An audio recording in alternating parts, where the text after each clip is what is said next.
Assalamualaikum warahmatullahi wabarakatuh. Perkenalkan, nama saya Isnur Faisal. Di sini saya akan mempresentasikan praktik kerja yang sedang saya lakukan untuk kebutuhan mata kuliah di teknik presentasi. Ini untuk pertama alasan saya memilih tempat magang, karena dalam memilih tempat magang saya memperhatikan kredibilitas dari perusahaannya seperti apa, apakah dapat memberikan dampak positif yang baik untuk saya ke depannya atau tidak, terus lingkungan seperti apa, apakah suportif atau tidak, yang dapat meningkatkan skill saya atau tidak gitu. Nah, setelah saya mencari tahu tersebut, maka saya memilih Dasein Desain Bureau sebagai tempat magang saya, karena saya cukup yakin bahwa Dasein dapat memberikan hal-hal tersebut yang saya ucapkan tadi gitu. Dasein sendiri yaitu sebuah studio desain yang multidisiplin yang berbasis di Kota Bandung yang pertama kali didirikan pada tahun 2016. Dasein ini basicnya sebagai studio desain yang berfokus pada branding, cuman nggak branding doang, bisa mengerjakan kebutuhan-kebutuhan visual yang lain seperti EGD dan sosial media yang lain, sehingga klien-klien dan hasil visual yang dihasilkan juga beragam gitu. Lalu studio desain seperti biasanya pasti memiliki struktur tim, yaitu ada CEO, desain, principal, ada studio manager, ada desain, business development, head production, project manager, graphic designer, dan lain-lain gitu. Mereka mencoba berkolaboratif, menciptakan sebuah visual, menciptakan sebuah hasil desain untuk klien yang tepat guna nantinya buat si kliennya. Ini untuk beberapa klien dari si Dasennya tersendiri ada, yang pertama ada Mutoloka, terus Mutoloka ini sebuah kafe yang ada di Bandung, terletak di Jalan Cihapit.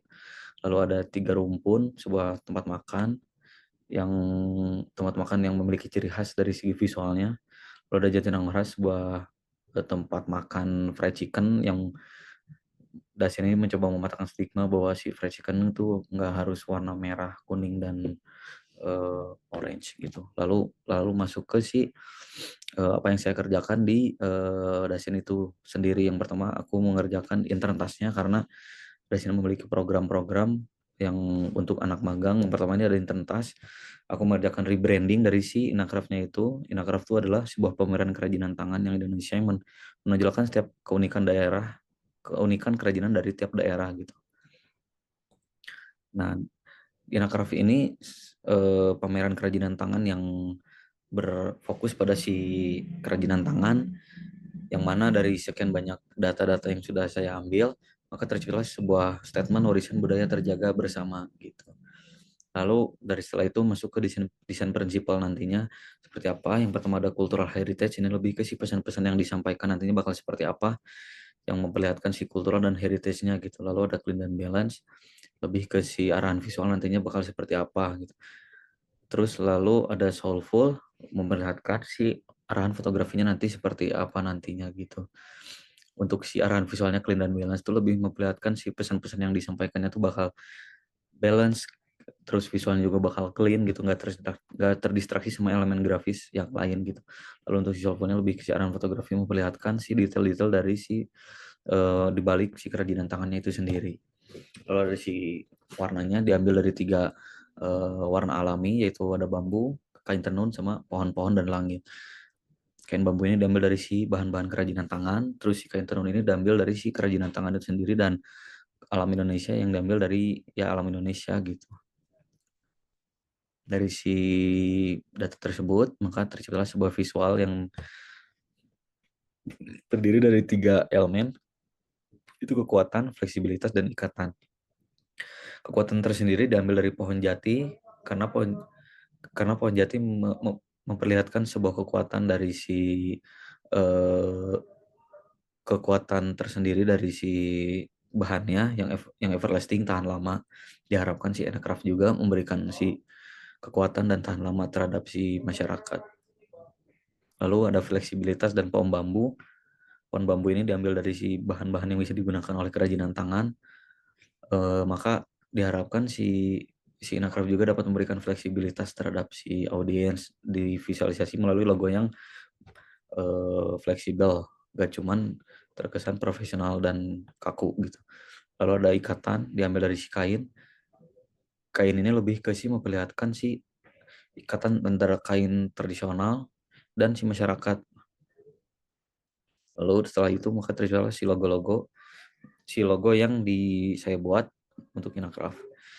diambil dari si bentuk-bentuk modern dan kesan tradisional yang dipadupadankan sehingga anak anak Gen Z, anak modern sekarang bisa lebih relate gitu terhadap si kesan tradisional yang dibawanya seperti apa nantinya.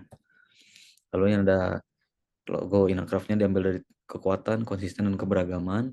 Kekuatan ini divisualisasi melalui struk yang tebal, menyimbolkan sebuah kekuatan dalam menjaga warisannya. Lalu ada keberagaman dari si bentuk visual yang rounded dan berbentuk square gitu. Lalu ada konsisten melalui si penggunaan uppercase dalam si logonya. Dan bentuk yang unik dalam huruf N dan R merepresentasikan pewarisan dari generasi ke generasi gitu. Karena budaya sekarang, dahulu dan nanti memiliki perbedaan, memiliki ciri khas, maka direpresentasikan melalui visual yang berbeda-beda dalam pewarisannya. Lalu ini ada box dan si shopping bag. Karena si Inacraft juga nggak cuma pameran doang, cuman ada bazar juga yang bisa dibeli buat si produk-produknya gitu. Lalu buat hang-tingnya juga sama, masih buat si produknya, lalu ada gelang tiket. Ini buat si mobil van, buat si akomodasi, buat si Inacraft-nya nanti. Terus ada bendera buat si menunjang visual sekitar venue-nya nanti bakal seperti apa gitu. Lalu ada ID card, ini buat si sponsorship dan volunteer dan lain-lain dapat dibedakan sehingga tidak ada terjadi miskomunikasi antara panitia dan sponsorship dan audiens nantinya. Kalau ada merch basic, ada topi, ada tumbler gitu yang bisa dibeli, dipadupadankan dengan si warna, logo, dan pattern-pattern. Lalu ada si merchandise yang aku buat, ada t-shirt dan tote bag, dibuat lebih simpel karena biar masyarakat lebih dapat digunakan ke sehari-hari. Kalau di arahan visualnya berdasarkan desain prinsipalnya yang tadi yang clean dan balance, di aku mainin di si white space-nya, terus lebih ke si pesan-pesan yang disampaikannya bakal seperti apa gitu. Dan memperlihatkan dari fotografinya, dari prosesnya, terus ambience-nya, dan si produk-produk dari si kerajinan tangan tuh kalau diberi kesan modernisasi itu bakal seperti apa. Nah, untuk kesimpulannya meskipun saya baru masuk di Dasein ini secara nggak langsung saya telah banyak belajar untuk saya ke depannya ya semoga dapat memberikan manfaat yang lebih untuk saya ke depannya mulai dari sekarang dan nanti. Mungkin sekian, terima kasih. Wassalamualaikum warahmatullahi wabarakatuh.